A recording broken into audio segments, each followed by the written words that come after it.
My talk will focus on sources of getting equipped with knowledge about philosophy and fundamentals of partial knee replacement, tools to acquire surgical skills of this promising surgery, importance of learning curve and training to get desired outcome of relatively less utilized option for treating advanced osteoarthritis of knee. It will emphasize on pivotal role of patient selection in success of partial knee replacement. The most crucial part of talk would be pre-operative planning and precise executing of plan and intraoperative checks. Finally, we will see how a well-executed pre-operative plan in right patient will lead to faster recovery, shorter hospital stay, minimum post-operative pain, desired functional outcome, and probably lasting solution. To start with, one can find a good mentor with reasonable volume. Observe few cases with mentor, find good source of reading material. I would highly recommend unicompartmental arthroplasty with Oxford knee from Oxford Group. This book basically is on mobile bearing implant design, but fundamentals narrated in this book are consistent with both philosophies, mobile bearing and fixed bearing equally. Various published original and review articles are other sources of knowledge. Partial knee replacement is relatively technical demanding procedure and it has its learning curve. D'Ambrosi et al. Had conducted a clinical trial to study learning curve persona fixed bearing medial partial knee replacement, and they found that for stabilizing, the curve stabilizes at 94th cases for duration of the surgery and 54th cases for positioning of the implant. So initially, at least initially, few cases should be done under the guidance of a mentor. Now I will walk you through a case history of 73-year-old gentleman who underwent simultaneous bilateral partial knee replacement for anteromedial osteoarthritis of the knee of his both knees. This 73-year-old male had both knee pain, especially medial joint line and calf pain on standing and walking, minimal pain on anterior aspect. He was hypertensive, he was diabetic, non-smoker, non-alcoholic. He had nearly 10 degree of varus, which was fully correctable in 20 degree of flexion and correct spontaneously in 90 degree of flexion, had 10 degree of FFD and further flexion was around 120 degree. He was not having any neurovascular deficit. His hip, spine and ankle were normal. So provisional diagnosis of AMO-OA was made, and this is the only indication for partial knee replacement. Anteromedial osteoarthritis of the knee. On X-rays, you can see medial joint space is collapsed on both sides. On sagittal X-rays, you can see the damage is more on anterior aspect, less on posterior aspect. No damage was on posterior aspect on both sides. Patellofemoral joint was relatively healthy. On valgus stress view, you can see the lateral compartment was not compressed. The deformity was fully correctable. Middle joint space was opening on valgus stress.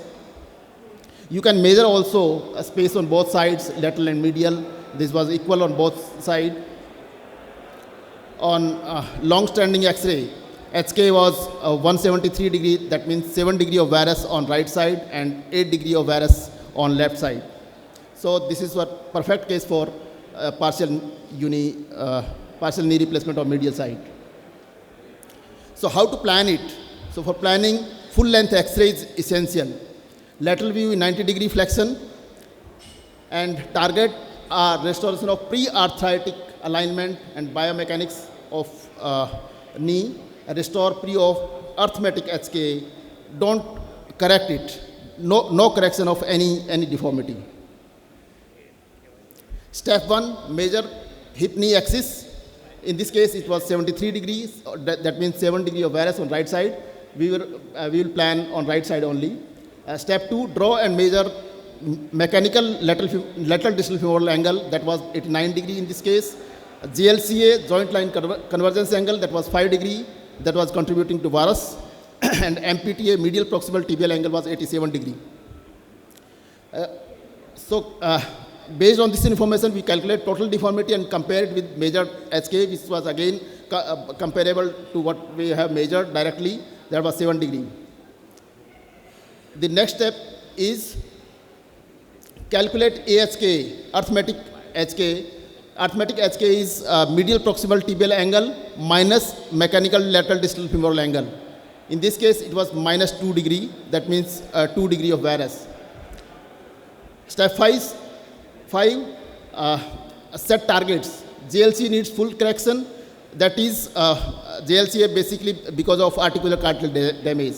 MPTA and MLDF needs to be restored to pre-arthritic status. So target was post-op JLCA 0 degree, MPTA 87 degree, MLDFA 89 degree, and AHK minus 2 degree, and HK 178 degree. Step 6, measure tibial slope. That was 4 degree in this case. Step 7, determine size of tibia and femur. Tibial size can be determined by on AP X-rays by measuring distance between point A and point B. In this case, it was 26 centimeter that coincides with size C in tibia. On lateral X-ray, the anterior-posterior diameter of tibia is 55 millimeter. That again coincides with the tibial size C.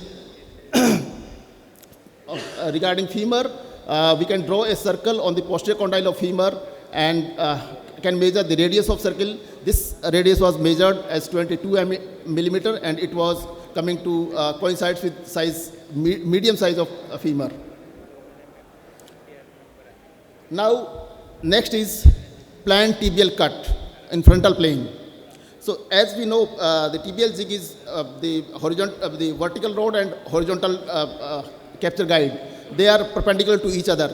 So, if we draw a tangential line to articular surface and we make a perpendicular line to this, so if we have to create 87 degree, that the distal point of jig should be at the distal tibiofemoral joint, and proximal end of the jig should be just lateral to the tibial eminence, medial tibial eminence. And as we have to fill 7 millimeter of the gap, our minimum space is 7 millimeter, we have to cut 7 millimeter tibia from remaining healthier part like posterior part of the tibia. And if we remove the 7 millimeter of the tibia, then our slope will also be restored. Next is planning of the femoral bone preparation. Femoral bone preparation, basically femoral bone is prepared based on femoral drill guide as well as intramedullary rod. So intramedullary rod is linked to the femoral guide in correct alignment. So if we draw up the projected path of intramedullary guide rod, then basically the standard... We are running short of time, so if you can summarize.